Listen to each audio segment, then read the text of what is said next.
Just like last week, I want to start with an introduction. Actually, two introductions. One, I would give a short review of last session, what we discussed on self-knowledge, and then the introduction for today and the presentation for today. Those of you who were with us for the last week, we remember we started our discussion on self-knowledge with the hadith, Al-Ma'rifatu Nurul Qalb. Knowledge is the light of the heart. And we explained, using, of course, the teachings of our scholars, this hadith by Imam Ali, by the way. All the hadiths we discuss are going to be from Imam Ali. And we discussed that Imam says, Al-Ma'rifatu Nurul Qalb. There's a special type of ma'rifah, of knowledge, that if we don't have it, it's like in our heart, there's no light. What happens when there's no light somewhere? We said if, for example, the light in a room is off, you may look around, but you can't see anything. If it's complete darkness, you may look around, you can't see anything. So Imam Ali says there's a type of ma'rifah that if we miss, if we don't have, if we look inside, we can't see anything. We can't find ourselves. We can't find our heart. Why? Because everything is so dark. And then this leads to many people not even knowing who they are. To the extent that many of us, if someone asks us, look within, where are you? Look at your heart. We're like, what is that? How do you do that? Where do I look? You know? And it's become so dark for so long that we even forget anything is there. We've forgotten anything is there and we can't find ourselves. And we said the Imam is saying, see, this is the journey of self-knowledge. To slowly find your nafs, your heart, yourself. You're not this body. As beautiful as this body is, this is just a friend for a while. We're going to leave it one day like a plant, like a seed of a plant. We're going to plant it in the soil and we're going to go somewhere else, right? The body is just a friend for a while. That's not who we are. We're beyond that. There is a nafs inside us. وَنَفَخْتُ فِيهِ مِنْ رُوحِي, and God blew from his own spirit into every single one of us. Imam Ali says you can look at that. You can find that. You can see that. But for you to be able to do that, you need a kind of knowledge, al-ma'rifah. And the more you have of that, slowly, it will become more clear. You look inside and say, oh, that's where I am. Okay, so that was what we discussed last week. A summary of what we discussed last week. What I want to talk to you about this week, well, obviously it's a continuation of the hadiths, but I want to start with an introduction for that. I remember, when I was doing my PhD and during my MPhil, I used to do a lot of stand-up comedy in university. I was slowly becoming, quite good at it. I performed in almost all colleges in Cambridge, Jesus College, Trinity College, St. John's, Homerton. I even performed with this guy from a TV channel. I was getting quite good at it. And during those years, I was spending a lot of time, working on my comedy. I would watch comedies, would read about comedy. I would have discussions with comedians. A lot of my time was about comedy. And it would come so easily for me. Like I would even do improv shows. An improv show is basically you go on the stage without any material and you just start to do something, whatever comes to your mind. Sometimes you may even start something from the audience. Like I would tell the audience, give me a word, and then they would say a word. Okay, you give me another word, and I'll get those two words and start doing comedy, like on the spot, or do a sketch. And it would come so naturally. But then, obviously, at some point I had to stop for reasons which I'll explain later. Some of you may know. I stopped. And it's been a few years now since my last comedy show. And the interesting thing is this part. This is why I'm mentioning all of that. When I was trying once to attempt a little bit to see how it feels after a few years, I was like, ooh, a lot of it is gone. I'm trying to bring it up, but it's rusty. I need so much time to just focus. Like I realized, oh my God, I'm not as sharp as I was with my humor. I'm not as you know, I can't immediately come up with 10 different funny ideas about one thing. And I realized, okay, if I want to do it, I need to spend time again, watch a little bit of the people I admire, read a little bit, get myself in the mindset. I need to breathe the air of comedy till I can get back slowly, slowly. But just like that, I can't. And it's only been what, like 3 years? And that's why even a lot of professional comedians, they always try to keep themselves fresh, right? This is inside knowledge. You got to perform shows every year in difficult situations, because if you're doing one of these big halls, everyone's going to laugh. No, you need to be in a small club where there's like only 10 comedy club, 10, 15 people that would heckle you so that you're always sharp, you're in A game. Otherwise, slowly you'll go. Why am I saying that? This is something that I experienced in other things as well. Like when I was teaching Islamic history, same thing happened. I was so sharp, remembering all these names of all the people who were, this is the people in 1st century, 2nd century, 3rd century, 4th century. I was so sharp. Then you don't teach history for a while. Now I need to really, pressure myself. Okay, who was this person? All right, okay, who that person is. The same is with philosophy. The same is with logic. Whatever you go into, you're very sharp. But if you leave it for a while, it's slowly, you need to, and it becomes much more difficult. The knowledge may be there, but you really need to put effort into it. Now, I want to say our nafs is also like that. See, if you remember, one of the main points from the discussion we had last week on self-knowledge was that there's 2 parts to our creation. Even in the Quran, when God wants to speak about the creation of insan, he says, you are the body. First, we created you from halal, for example, blood, and it was like this thing was a drop of that, then became a blood clot, then this, then that, then that. Then this is your body. That's how your body was created. Parents were involved, and this happened, and that happened, and this happened.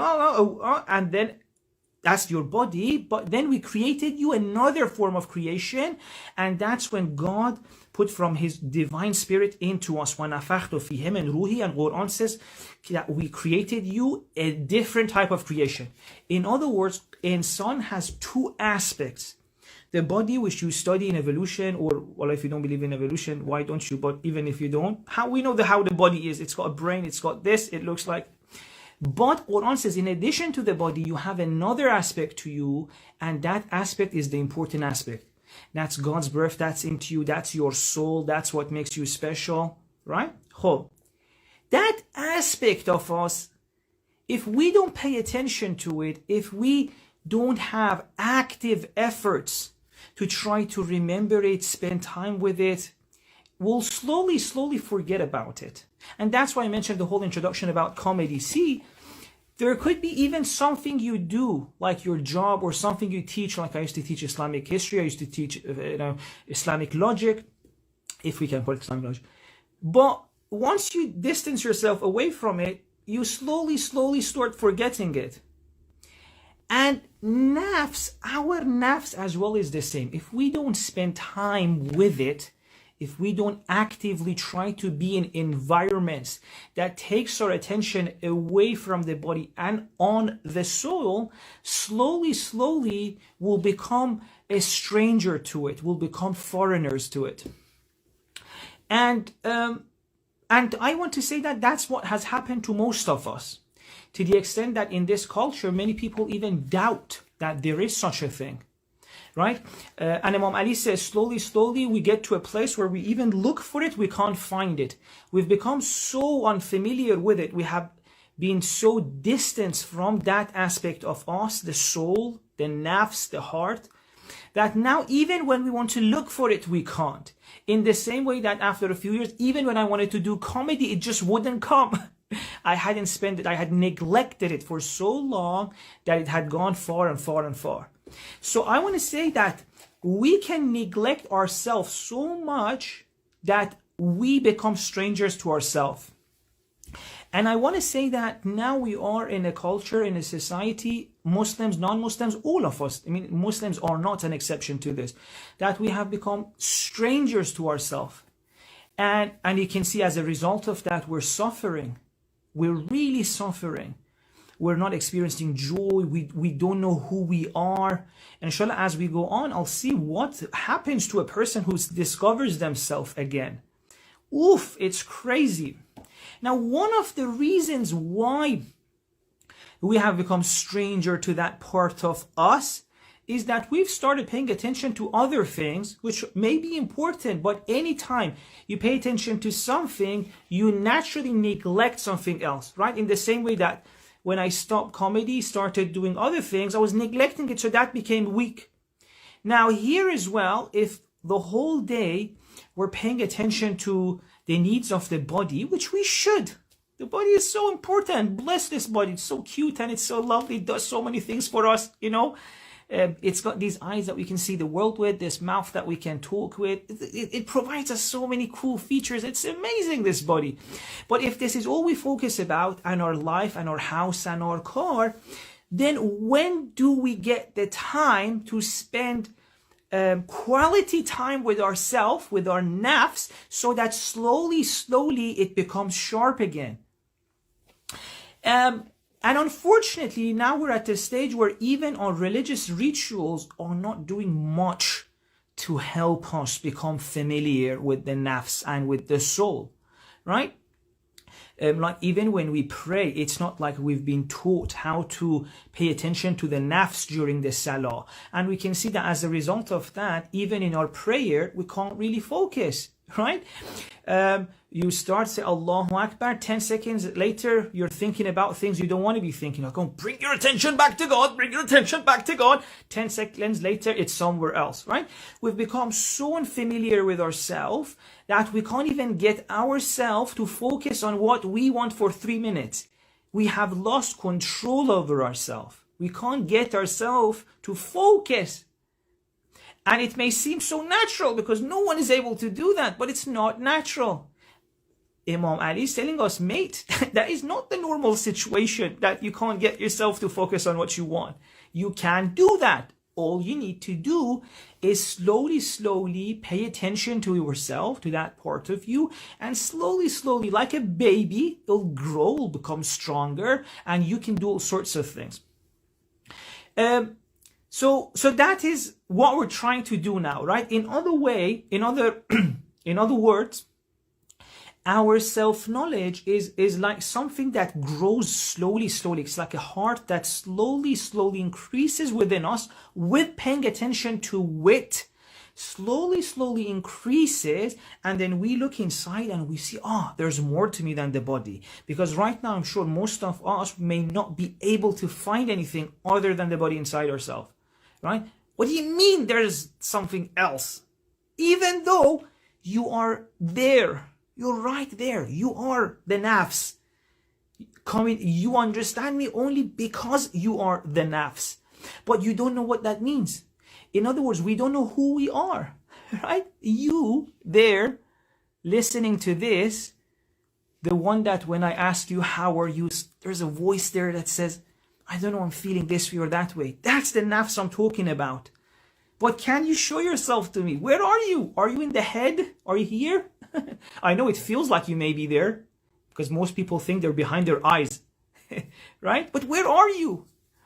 Hope slowly we're going to, by paying attention, by even becoming curious. Oh wow, so you're telling me I don't know who I am. I don't know where I am. I don't know what I am. I don't have control over what I think about.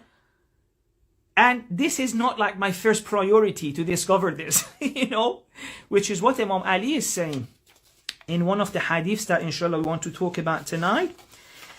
Imam Ali says,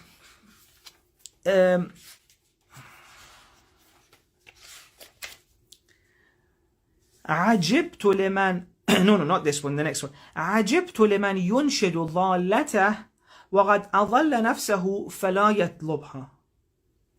Saying, I'm very shocked that when one of you loses something like their phone, the key for the car, or they keep looking for it, but you've lost yourself and you're not looking for it. Like this is not the first priority right now. Are you not interested to know who you are, to meet yourself. And so it is strange. Imam Ali is like proper shocked. And I think if Imam Ali saw the way we were taught, I mean, it's not our fault. I'm not saying it's your fault. It's not our fault. It's like even the people who were meant to help us with, bless them, they didn't know much either themselves. The way we were taught about religion, I'm not saying it's anyone's fault, or I'm not trying to shame anyone. But even the people who taught us religion have taught this to us in a way that you can follow religion for 60, 70, 80 years and still not even remember that you have a soul. And even the way they taught, for example, salat to us, it was all actions of the body. Bring the hands here, Allahu Akbar, and then say some words, actions of the mouth. What they failed to mention is that all of these actions of the body are there to guide the actions of the nafs. Lady Fatima said that God put salat tanzihan al-kibr. In other words, your heart has to make a movement. That in salah, your heart needs to do something, your soul needs to do something, let go of certain things. The actions of the body were to guide actions of inside. Masalan, when I say, for example, Subhanallah, what should happen inside me, inside my nafs? How should I feel there? What should I do?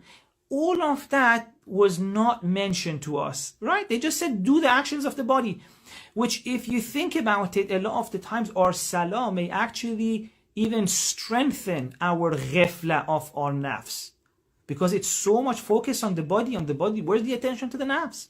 Even though Quran says that قَدْ أَفْلَحَ الْمُؤْمِنُونَ, right, in that surah, and then it says those that in their salah they have khushu'. In other words, your prayer is only gonna take you somewhere if your nafs also takes an action towards khushu', which Allah inshallah later on will speak about. But I want to show you how much even our religion has become so much obsessed with the body as opposed to the nafs, that it's not really helping us find ourselves. Like, see, one of the important parts of the prayer that's like purely to do with your qalb, with your nafs, with your inner world, is the intention, right? Like, if, for example, sujood has a physical component that you go down, if ruku has a physical component, you go down, you bend. Many of it has a physical component. You say words, you bend down. Niyat, intention, the part where is completely inner, right? And niyat is something that your heart can have. Like, why am I really doing this? Okay, I'm really doing this, for example, to get closer to God. But even niyyah, unfortunately, the way it's been taught is to say a sentence. For example, a lot of people think if we just say, I am reciting 2 rakats, or I'm performing 2 rakats morning prayer, qurbatan ila Allah, that's niyyah. Who said that's the niyyah? That's just a sentence. Niyyah means, what is your soul feeling? What is the inner, world of you like? Which direction is it going towards? Niyyah is the inner world.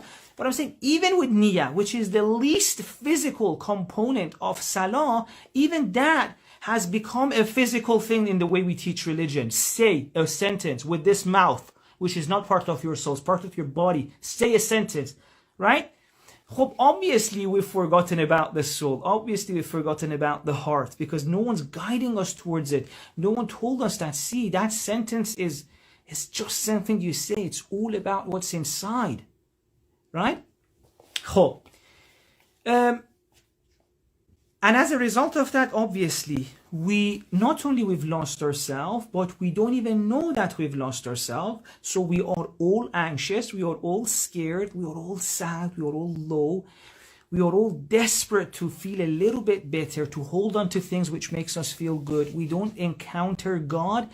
And Imam Ali is saying all of this can go away. Let's slowly start paying attention. So far, by the way, as we're discussing, we're also going through some practical tips, right? Like, the most practical tip so far that Imam Ali has given us is, you want to know yourself? Well, become interested in yourself. Pay attention to the fact that you don't know yourself right now. And I think that's a very fun thing to know. Like, why is it that when I'm sad, I can't get myself to be happy? Who is sad? It's me. I can't change me. Then, it's so interesting. I can change a page of a book. I can change the channel on the TV. I can change so many things. How come I can't change myself? How come I can't? Why can't I change myself? Okay, why have I accepted that? Isn't it me? If it's me, then when I tell me to change, who's stopping me to change? If I'm sad, if I'm scared, if I'm trying to sleep and these thoughts are in my head not letting me sleep, oh, you were terrible today, or I had an argument, I keep fighting in my head.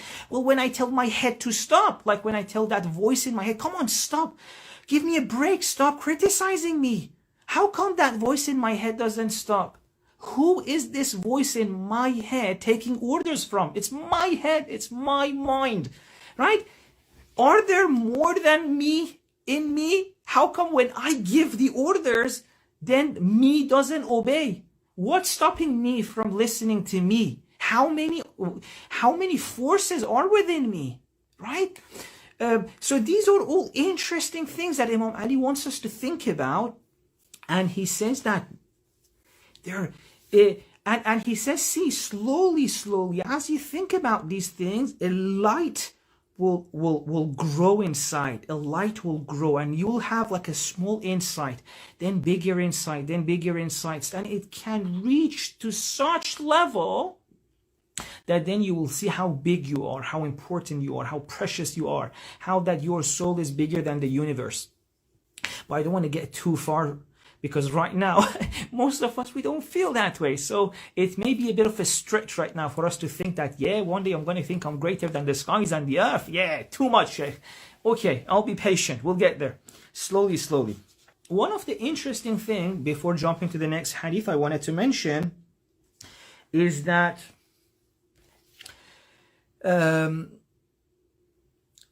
even when you look at someone like the Prophet, such a high level,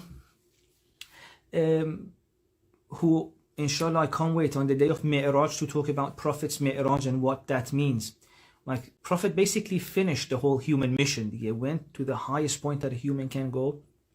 So even a Prophet like that, still, he says, during the day, because I'm so much in the world, talking to people in the physical world, talking to people, although at all of those points, he's remembering God, he's not stopping remembering, but still the Prophet is recommended by God in the Quran, still at night, try to have some time away from other people.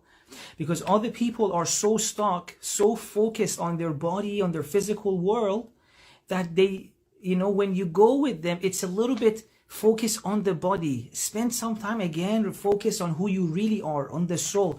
And this is why as well, a lot of people are also recommended to, if you're around people who their whole focus is on their body, like their whole focus is like, that person is taller than me, that person is skinnier than me, that person is like this, that person is like, just the concerns of the body, well, naturally you'll forget about your soul, right? Remember that comedy example? As I stepped away from comedy, if I start thinking about other things, Islamic history, well, my comedy is going to go. So if constantly I'm with people, or I myself, I'm a person who keeps thinking about my body, oh, my hair is like that, my height is like that, clothes for my body, this for my body, that for my body, which are all important. I'm not saying don't do that. But I'm saying if that's all I'm doing, if I don't have another time, at least like 10 minutes in my day, 5 minutes in my day, that I say, you know what, right now I want to forget about my body, so I want to focus on the other thing which I am, which is the more important thing. If I don't have that time, naturally I'll forget that it's even there.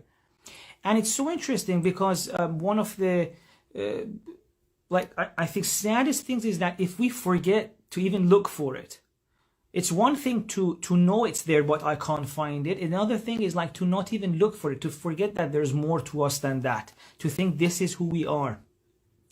And it gets really sad. It gets really sad as we go on later on in life, because a lot of the, another thing about this is that a lot of the times, a lot of the ways we get hurt, it's not actually our soul that's hurt, it's the body that's hurt. But because we think we're the body, we get hurt too, right? The soul is in a place that no one can touch it. No one can touch your soul. No one can harm your soul. The way the world is designed, God has created you in a way that no one can hurt your soul. They can hurt your body. They can shout rude things at you. They can throw insults at you. They can even physically beat your body. God forbid. May that never happen. But no one can touch your soul. But the problem is because we're so identified with the body, even if someone, for example, not just the body, we're even identified with our car. So if someone, for example, I'm driving, someone comes in front of my car or hits my car, I get hurt. Dude, Java, they hit your car. Why are you hurt? Well, obviously, I'm so identified with myself. I'm so identified with my car. I'm so identified with my house. Even if you steal my bin, I get hurt. Like the other day, we had the storm in the UK. The storm was taking our recycled bin away. I was like, hey, bring back my bin. Right? We even get identified with our bin. Like how many people you've seen their child breaks their phone or a watch and they go mental. Like, you broke the watch. Well, yeah, they didn't touch you. Why are you so angry? Well, obviously, if we forget we're the soul, we keep identifying with other things. And imagine if someone identifies with their wealth, hope the wealth may go, they literally suffer as if part of them is gone, right? So the more you realize you are, the more we realize who we are, we reach a place where we realize, oh my God, no one can touch me. No one can hurt me. You can hurt the physical body. If you remember, magicians of Fir'aun, that's what they figured out. The Sahara of Fir'aun, the magician, through some beautiful story of Rububiyat of God, they suddenly realized who they are. And then Fir'aun told them, how dare you, without my permission, believe in yourself and believe in God.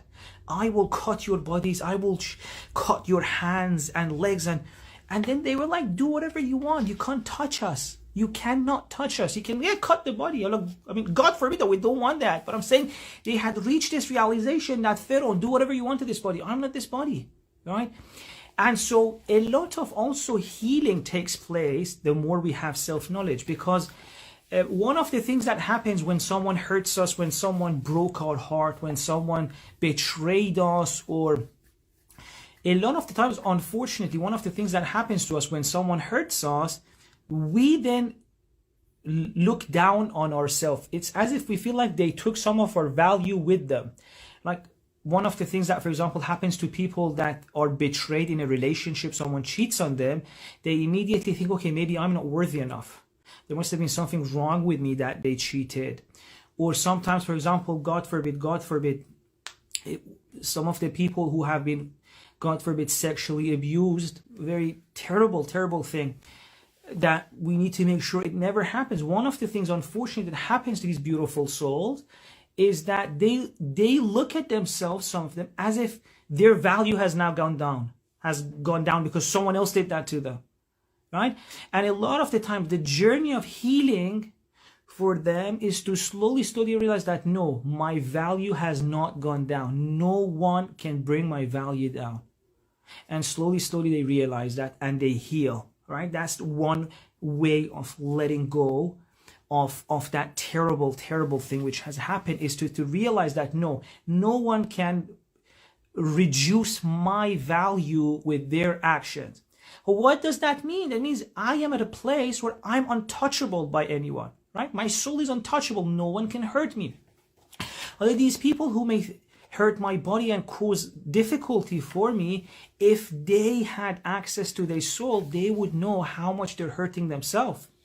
It's very interesting in Islam when you look at it, because Islam is looking at people through their soul, and it's telling that, baby, if you are shouting at someone, yes, you may get their body to pain, but the soul between you two who's really getting hurt and damaged is the soul of the person who's shouting, the soul of the one who's abusing, right? And this is very interesting. The world is designed in a way that no one can harm you. If they throw harm at you, it goes back to their own soul. They may put our body in pain, but no one can touch our own soul. And if people knew this, no one would hurt others. No one would abuse others. Because they would see that whatever dirt you throw at others goes and sits on your own soul.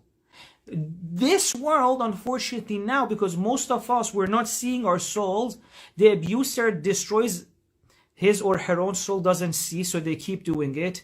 And the other one who gets that pain, because they don't know their soul is not touched, they keep being in suffering. But one day, both of them will know. That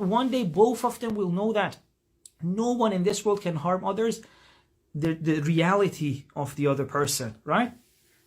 Of course, they can create pain for difficulty for us, right? But they cannot touch our value. And this is so important. And this is another of the benefits of self-knowledge. When you realize that, you get a sense of okay, this is who I am. Just one last point before I mention something else is, one of the scholars was saying, do you want to know when someone hurts another person, what is the reality that's happening? Yeah, I think it's enough for today. I'll mention this and we can go to the Q&A. He said, see, imagine you plant a beautiful jasmine tree in your garden, right? Well, this is for something good. Well, you look at it, it provides shade. By the way, was jasmine a tree? We had it in Qom, but I forgot it. Was it a tree or a plant? Whatever. You plant that, it's in your garden. The smell is beautiful. Like I remember in Qom, we would come out of the house, the jasmine smell would just come on. So beautiful. Hope we could look at it. It was so beautiful. The flower is beautiful. You can smell it. It's so nice. Now, if you've had one of these beautiful smelling plants, you see that the smell may be strong enough to go to the neighbor's house a little bit. With jasmine, actually, it happens. You could have it, for example, and then the neighbor would smell a little bit too. He said when you do something nice for others, it's like planting a jasmine in your own garden. That's how much your own soul benefits. The benefit you give to others is that small amount of nice smell that goes from your house to the neighbor's house, right?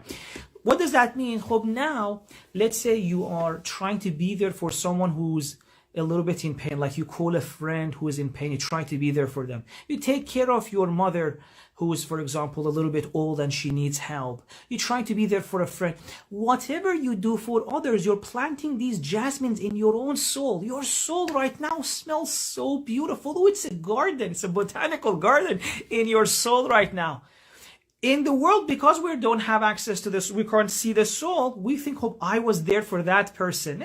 But what you did, the amount of benefit that reached them is that small smell which goes from your garden to your neighbors, right? Still very important. They really like it, right? And you may be like, no, actually, I'm doing a lot for my mom. Yes, if you think that's a lot, I wish you could see what you're doing in your own beautiful soul. Ooh, it's a wedding inside your own soul. It's such a lot. If you don't like wedding, I don't know what you, it's a garden. In the same way, God forbid, when someone hurts others, it's like, imagine piling a big pile of rubbish, smelly rubbish in their own soul. And the amount of hurt that reaches the other person, as big as it is just the smell of rubbish coming from that to the neighbor's house. But the problem is, what they don't know is that they can put so much rubbish in their own soul and they don't see it. Well, inshallah, slowly, we'll talk about this, that because we don't know ourselves, our soul may be in a great place or in a difficult place and we wouldn't know. Well, I'm going to use something like a small analogy, metaphor, but next week I will try to make it more accurate. It's a little bit simple this week, just to get the idea across. As we go on next week, I'll try to make it more accurate, right? Imagine two levels of your being.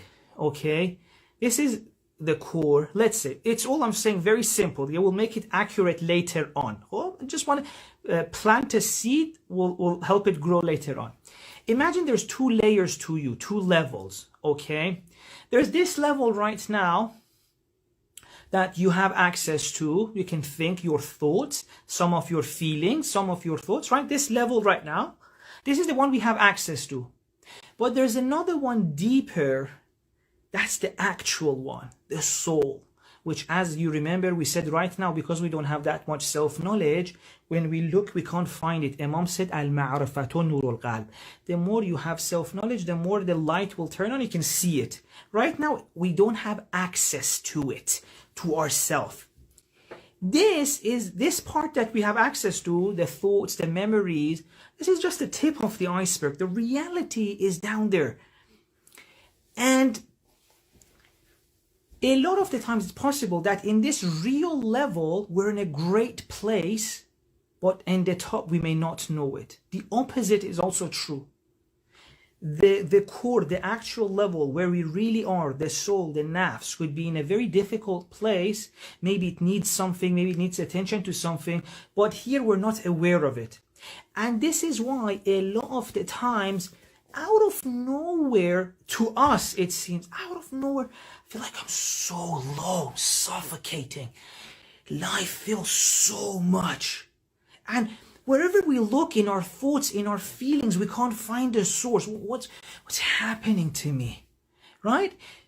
We look at the needs of the body. We're like, the needs of the body are met. So why am I feeling like, what's happening?